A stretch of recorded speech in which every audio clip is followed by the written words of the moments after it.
നമസ്കാരം. പ്രതിപക്ഷ നേതാവിന്റെ അഹന്തയെക്കുറിച്ചും താൻ ഇരയായി മാറിയ സാമ്പത്തിക തട്ടിപ്പിനെക്കുറിച്ചും സോഷ്യൽ മീഡിയ പോസ്റ്റുമായി ജനശക്തി ആഴ്ചപ്പതിപ്പ് എഡിറ്റർ ജി ശക്തിധരൻ. പ്രതിപക്ഷ നേതാവിൽ നിന്നും ഏറ്റുവാങ്ങേണ്ടി വന്ന ചതിയെക്കുറിച്ചാണ് അദ്ദേഹം സോഷ്യൽ മീഡിയയിൽ വ്യക്തമാക്കിയിരിക്കുന്നത്. എന്ത് എഴുതിയാലും അത് ഇലയ്ക്കാണോ മുള്ളിനാണോ കേടുണ്ടാവുക എന്ന ആശങ്ക കൊണ്ടാണ് ഇത്രയും ദിവസം മൗനമായി ഇരുന്നതെന്നാണ് അദ്ദേഹം പറയുന്നത്. എന്റെ ക്ഷമ ഇപ്പോൾ നെല്ലിപ്പടിയിലെത്തി.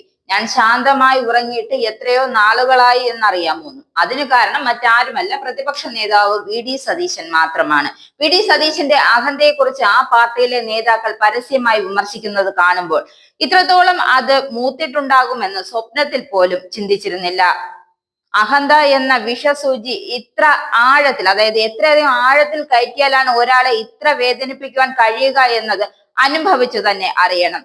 ഈ പ്രതിസന്ധി അറിയിക്കാൻ ഫോണിൽ സംസാരിച്ച് തുടങ്ങുന്നയാളോട് വിഷയം മാറ്റി തപ്പിത്തടയാൻ എത്ര നാൾ അദ്ദേഹത്തിന് മറ്റുള്ളവരെ കബളിപ്പിക്കാൻ പറ്റും? ഇങ്ങനെ, അതായത് ഒരു വിഷയം പറയുമ്പോൾ അതിനെ കുറിച്ചിട്ട് മാറ്റി മറ്റൊരു വിഷയത്തെ കൊണ്ടുവന്ന് ഇങ്ങനെ എത്ര നാൾ ആളുകളെ കബളിക്കാൻ കഴിയുമെന്നാണ് അദ്ദേഹം ചോദിക്കുന്നത്. കഴിഞ്ഞ നിയമസഭാ സമ്മേളനത്തിൽ പ്രതിപക്ഷ നേതാവ് നടത്തിയ പ്രകടനത്തെ ഒന്ന് പുകഴ്ത്താനായി കരുതി ജനശക്തി ആഴ്ച പതിപ്പ് പ്രത്യേകം അങ്ങ് ഇറങ്ങി തിരിച്ചു. അതായത് ഒരു പ്രത്യേക പതിപ്പ് ഇറക്കാൻ വേണ്ടി വിചാരിച്ചു.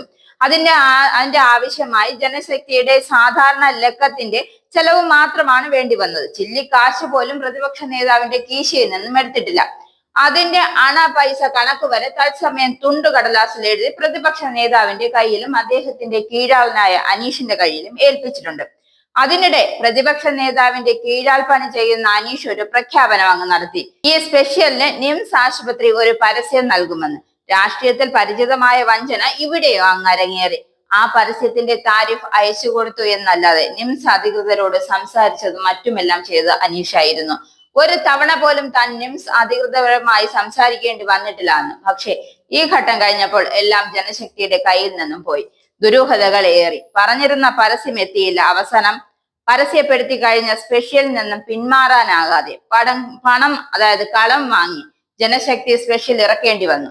അച്ചടി നടത്തുന്ന ഒരു പ്രസിൽ നിന്നും ഒരു പൈസ പോലും കടം വെക്കാതിരിക്കുക എന്ന ജനശക്തി എക്കാലവും മുറുകെ പിടിക്കുന്ന നയമാണ്. ഇവിടെയും അത് പാലിച്ചു. പക്ഷെ അച്ചടിക്കാനുള്ള പണം എത്താൻ വൈകുമെന്നായപ്പോൾ ഈ ലക്കം ഇറക്കാൻ ആവശ്യമായ തുക കടമായി കിട്ടിയത് തന്റെ ഭാര്യയിൽ നിന്നുമാണെന്നും അദ്ദേഹം പറയുന്നു.